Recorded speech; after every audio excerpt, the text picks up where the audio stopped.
All right, welcome back to the Copywriters Podcast with your host, the world's greatest copywriting coach, David Garfinkel. David, how you doing today, man? I'm good, Nathan. How are you? I am excited about today's episode. I always get excited about these calls, but today's episode is pertinent, it's relevant, and you've got a bunch of stuff to lay on us today. So let's jump into it, man. Okay. So a man says into his phone, Siri, play Pizzetti's Rondo Veneziano. And Siri says, calling Roundtable Pizza. Pr- Pretty frustrating, right? Well, okay. That was what AI seemed like to me a year ago, especially when it came to writing copy. Completely out of the question. But that has changed in a very big way. So for today, I put together a special report on how AI is changing copywriting. And this is a report from the field. We used to do those, we haven't really done them as much, but this one is. I'm going to be talking about what actually pro copywriters and business owners are doing with AI. And I'll give you a hint. What they're doing with AI includes writing copy for sure, but it also includes a whole lot more than just writing copy. However, one thing AI will never do is remind you that copy is powerful. You're responsible for how you use what you hear on this podcast. And most of the time, common sense is all you need. But if you make extreme claims and if you're writing copy for offers in highly regulated industries like health, finance, and business opportunity, you may want to get a legal review after you write and before you start using your copy. My larger clients do this all the time. I think, So, I yeah. think, I think AI does the opposite of that with the claims that it makes sometimes. To set the stage for today, a little over a year ago, we did a show on my 10 rules for mentoring copywriters and business owners. At the time we recorded that, I was still a hardcore AI skeptic, and I didn't think AI had any place in copywriting or content creation. So I didn't include anything about AI in that show or in my 10 rules for mentoring copywriters.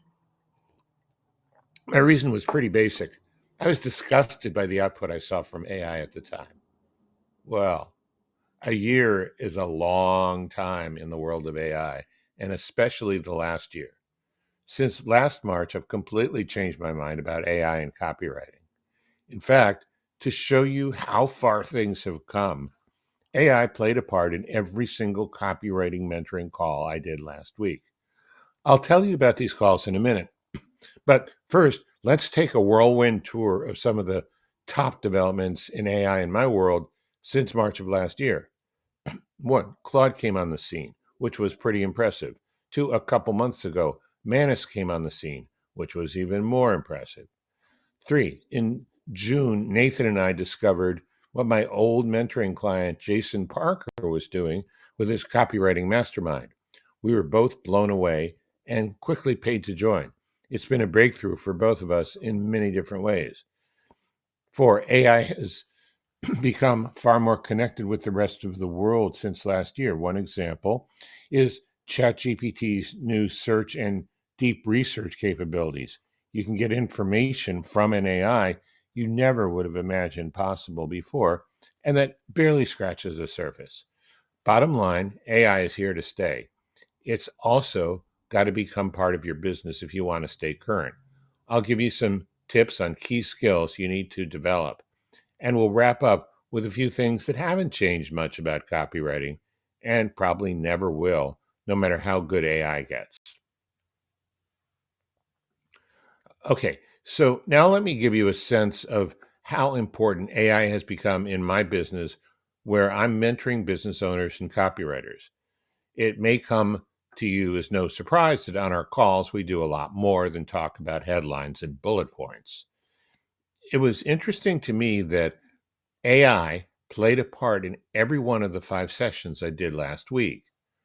My first session was with a mentoring client who writes copy himself and also leads a team of 3 copywriters. He's planning on adding one or two more to his team. The client wanted to do some training of his people, not to the degree of depth that I'm doing with him in his own mentoring, Just a quick deep dive review of the fundamentals over several lessons. A couple days before our session, I had an idea. I took a text I have a PDF of, put it into ChatGPT, and asked it to come up with a quiz based on Chapter 1. The quiz needed to have some multiple choice, some fill in the blank, and some solve a problem kind of questions. The quiz ChatGPT came up with was so good, it didn't need any editing. Then I asked ChatGPT to create a short presentation of the same chapter, slides, and a script for my client. 5 minutes later, it was done. The only changes I made were centering some of the text on the slides. It was that good.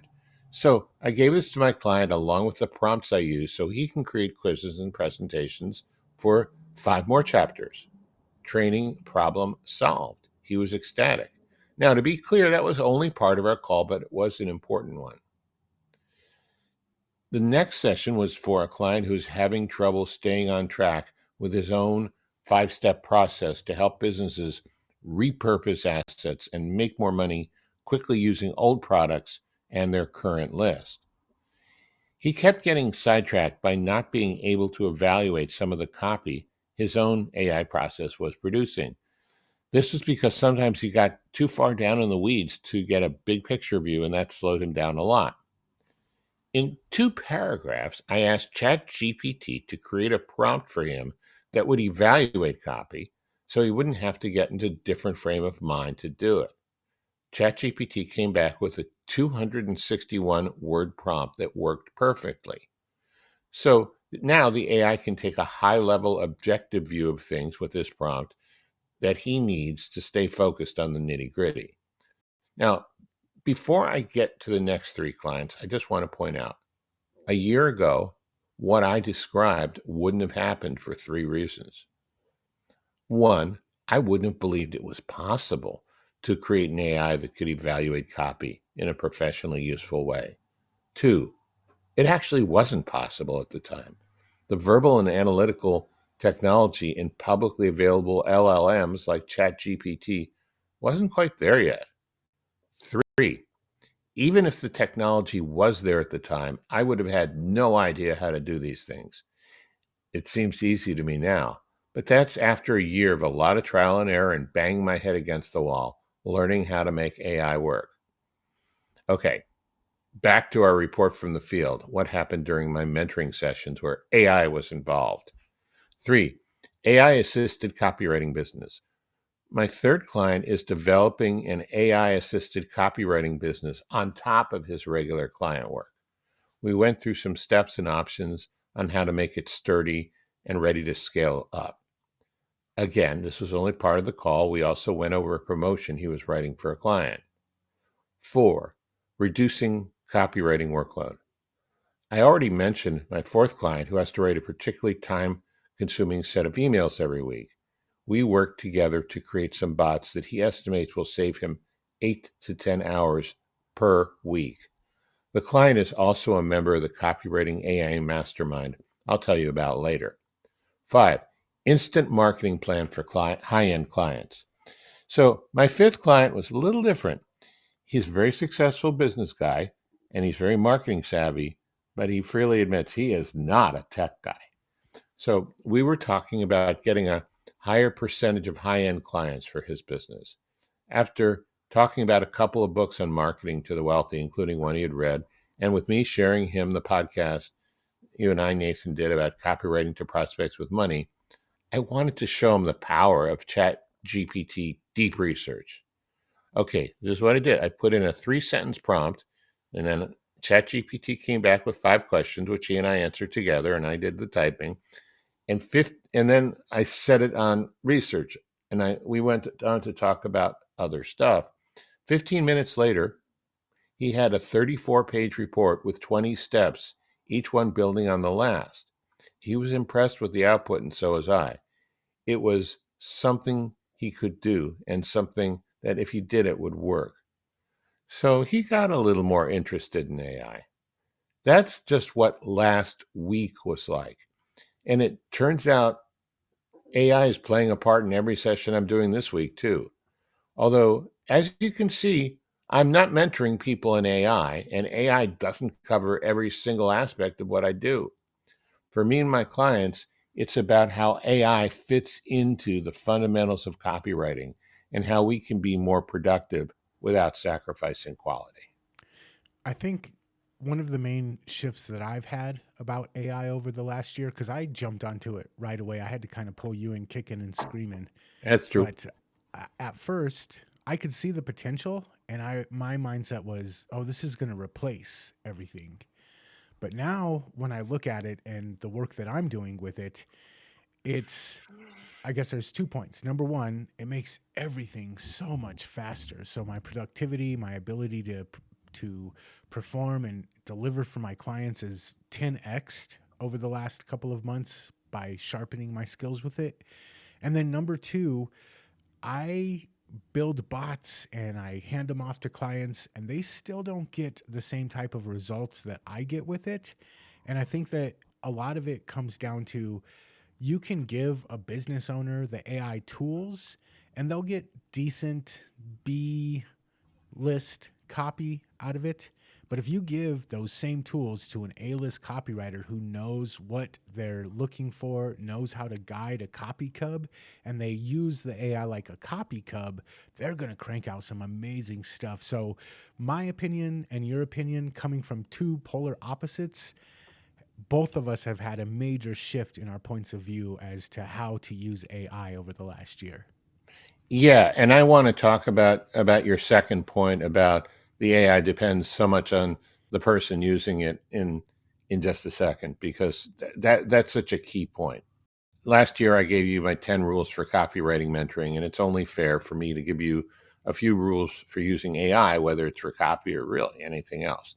The first new rule is to learn how to specify what you're looking for when you ask the AI. In other words, how to write effective prompts. And I'm telling you, sometimes you get to this by trial and error. Sometimes you tell AI what you want and ask it to write the prompt for you. Sometimes you invite the AI to ask you questions to sharpen your thinking. And sad to say, there's no simple formula or rule for this. There's no such thing as a one size fits all prompt, as much as you might want there to be. You have to learn to think about the AI's thinking and direct it to get you what you want. And that can take some experience back and forth before you get good at it. The second rule is you need to learn how to talk with AI. Now, if you don't know how to talk with people, this could be a problem.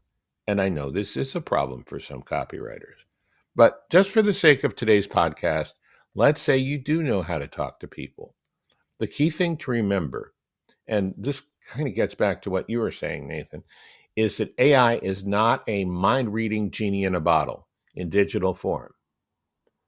Hear me when I say this: AI doesn't know what you mean, it guesses, and it could guess wrong. So sometimes you need to engage. You need to ask it what it thinks you mean. It will tell you. And if it gets something wrong, you need to correct it as clearly and specifically as you can. And then ask again. Because AI is not a mind reading genie in a bottle. Instead, think of it as a highly intelligent but naive assistant who learns quickly when directed clearly. But sometimes it needs to hear things more than once, and sometimes it needs to hear them in a different way than you said it the first time. A big part of learning how to talk with AI is learning how to give clear direction in the way that the AI understands. Okay, my third rule is you need to expand your imagination to find new ways to do things with AI that you never imagined before. Now, there's a secret about the law of attraction that people who sell information about the law of attraction don't want to tell you about because, well, this secret makes the whole thing a lot less attractive. Okay, so it seems to me that the popular conception of the law of attraction is you think about something and bam, it manifests fully formed in front of your eyes. maybe in the movies, and maybe even once in a blue moon in real life. But that could be coincidence as much as anything else. So here's the secret: you have to pronounce it with a stutter. This is what I mean: law of attraction. That is, first you have to imagine something, and then you have to take action to bring it into being in your life. Sometimes that action takes years, decades. Sometimes it's a lot faster. With AI, it can be a lot faster.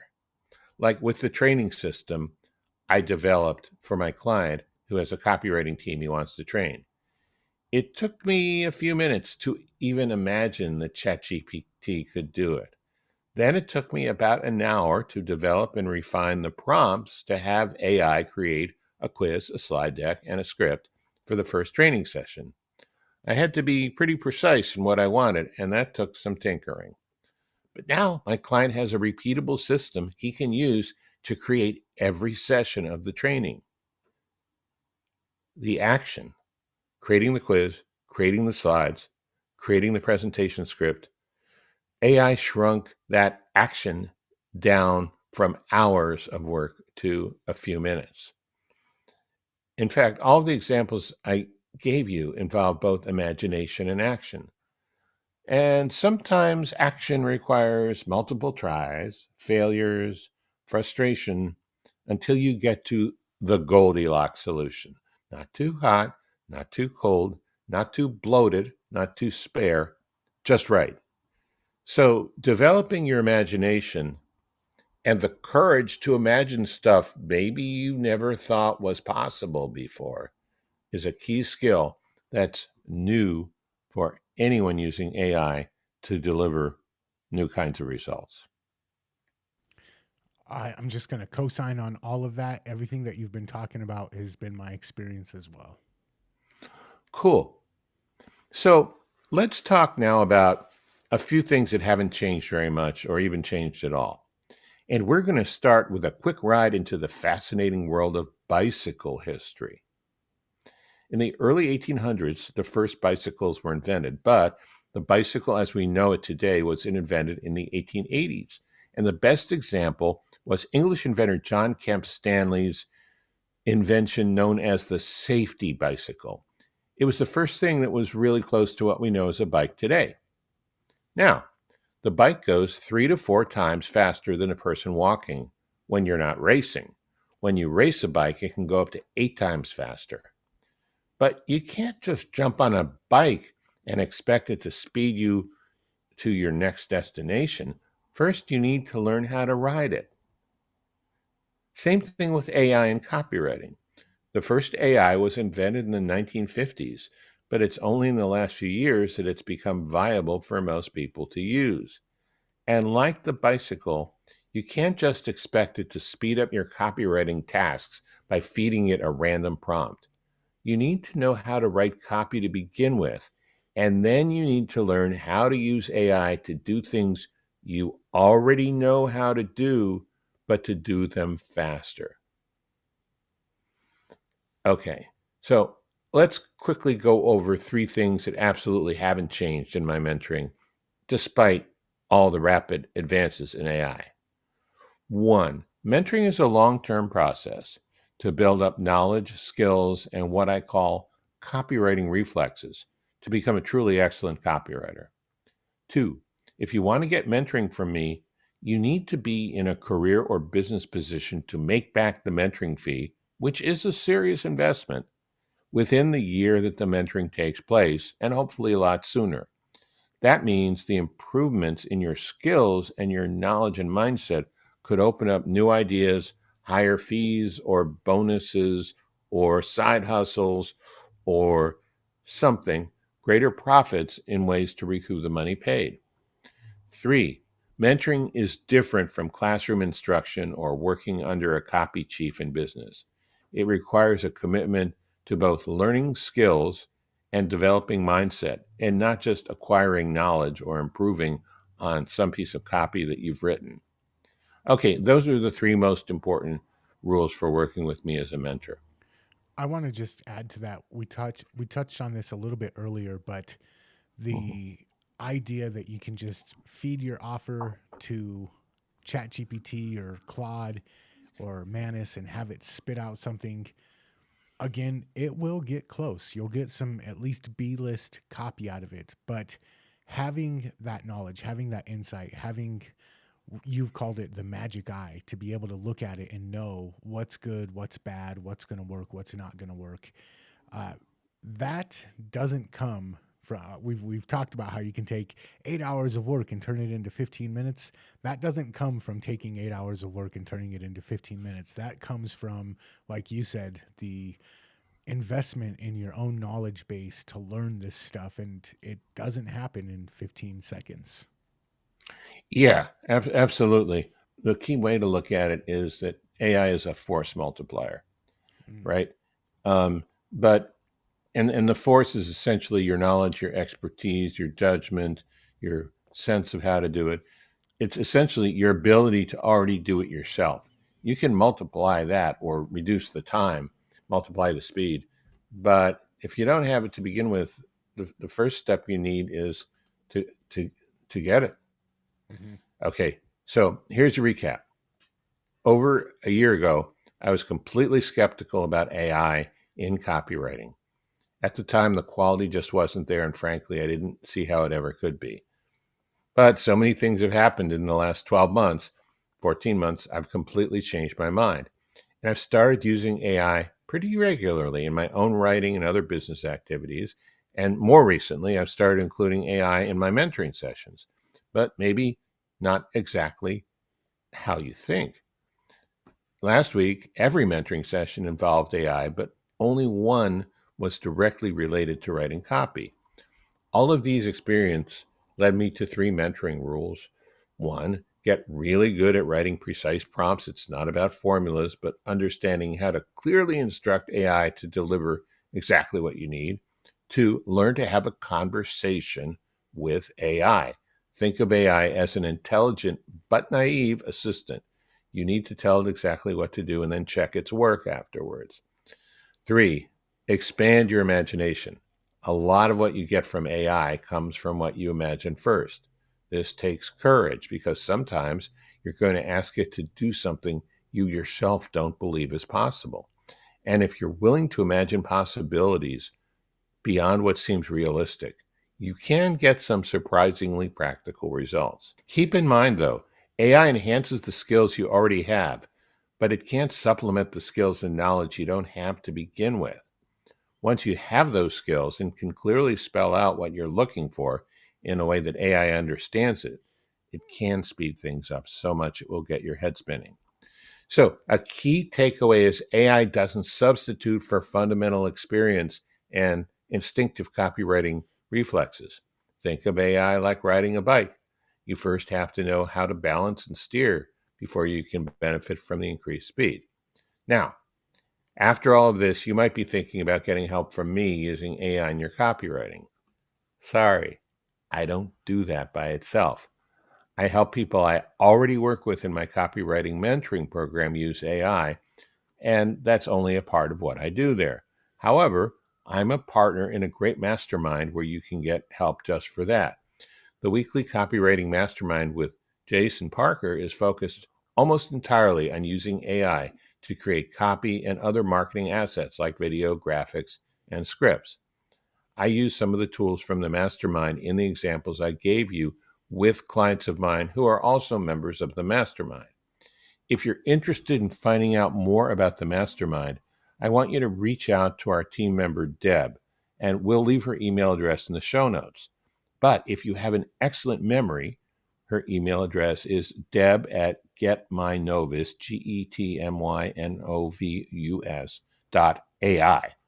Finally, if what I said resonates to you about learning copywriting first and AI second, I have one spot opening up in my mentoring program in the next month.